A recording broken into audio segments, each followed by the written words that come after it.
তারা বেঁচে থাকার জন্য ন্যূনতম উপায় উপকরণ দিত না, আবার মারা যাবে এটাও ভোগান থেকে দীর্ঘায়িত করার একটা প্রক্রিয়া সেখানে চলছিল। যিনি আমাকে চিকিৎসা দিচ্ছিলেন তিনি আমার কাঁধে হাত রেখে, চোখ বাঁধা অবস্থা কাঁধে হাত রেখে আমাকে বলেন যে আপনাকে শক্ত থাকতে হবে, আপনার মা এখনও বেঁচে আছে। এই কথার মাধ্যমে ইনডিরেক্টলি আমি বুঝতে পারলাম যে আমার পিতা আর বেঁচে নেই।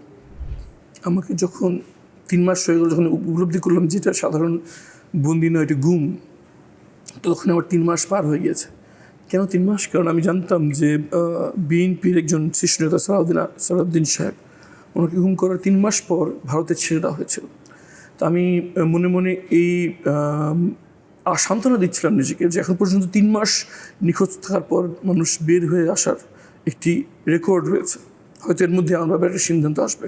যখন 3 মাসটা পার হয়ে গেল তখন বুঝলাম যে এই 3 মাস বন্দি থাকার পর মুক্তি হওয়ার কোনো ঘটনা আমার জানা নেই। সুতরাং আমি বুঝতে পারলাম যে এটার সাধারণভাবে কোনো সুরাহা হতে যাচ্ছে না। তখন আমি তাদেরকে আকুতিমিনতি করতাম যখন তারা খাবার দিতে আসতো, যে মেনে নিলাম আমাকে এখান থেকে ছাড়বেন না, মেনে নিলাম আমার পরিবারের সাথে আমাকে যোগাযোগ করতে দেবেন না। কিন্তু আমি আমার পিতার মামলা নিয়োজিত আইনজীবী, ফাঁসির রায় হয়ে গিয়েছে, আমি দেখে এসেছি, রিভিউ শুনানি চলছে, কয়েকদিনের ভিতরে এটা পরিণতির দিকে যাবে। সন্তান হিসেবে আমি এতটুকু জানতে পারি না আমার পিতাকে বেঁচে আছেন নাকি ওরা হত্যা করা হয়েছে। আমার কাজ আমার পিতার জন্য এই মুহূর্তে দোয়া করা ছাড়া আমার কিছুই নেই। আমি কী দোয়া করবো ওনার জন্য? আমি কোনো সুস্বাস্থ্যের জন্য দোয়া করবো, কোনো বিধি আত্মার মাগফিরাতের জন্য দোয়া করবো। আমার পিতার একটি ইচ্ছা ছিল যে জানাজা নামাজের জন্য আমি পড়াই। আমি তাদেরকে আকুতিমিনতি করতাম যে যদি ওনাকে হত্যা করা হয় জানাজা নামাজে কে পড়ালো, দাফন কোথায় হলো? আর আমি আইনজীবী হিসেবে এতটুকু জানি যে ফাঁসির যাদেরকে দেওয়া হয় তাদেরকে শেষ পরিবারের সাথে একবার সাক্ষাৎ করার সুযোগ দেওয়া হয়।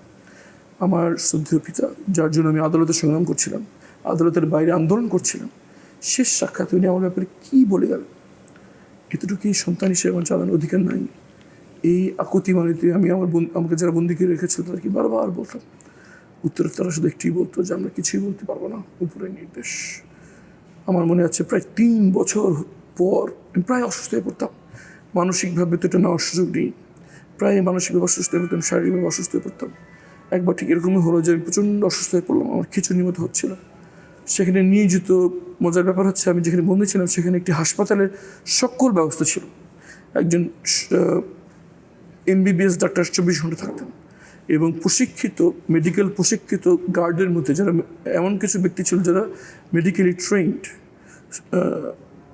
এবং আমি অনেক বড় অসুস্থ হয়ে পর আমাকে ব্লাড প্রেশার মাপা হতো, ব্লাড সুগার মাপা হতো, বুকে ব্যথা হয়েছিল, ECG মেশিন ভিতরে নিয়ে এসে তার ECG করেছিলাম।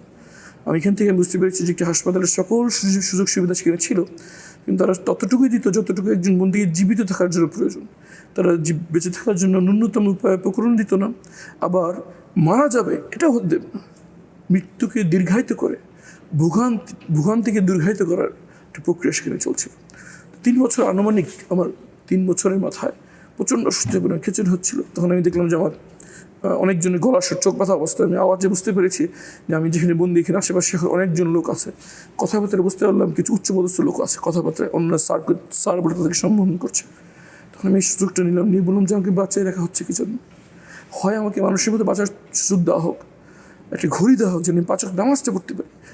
অন্ধকারে তো বুঝতে পারছি না বাইরে গিয়ে দিন না রাত, আমি যদি ঘড়ি থেকে বুঝতে পারি যে বাইরে দিন রাত, আর না হয় আমাকে হত্যা করা হোক, তাহলে আমার এই কষ্টের শেষ হয়। বেঁচে থাকার কী মানে, আমাকে বেঁচে রাখার কী অর্থ?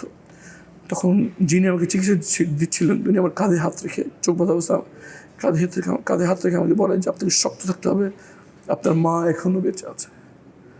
এই কথার মাধ্যমে ইনডিরেক্টলি আমি বুঝতে পারলাম যে আমার পিতা আর বেঁচে নেই।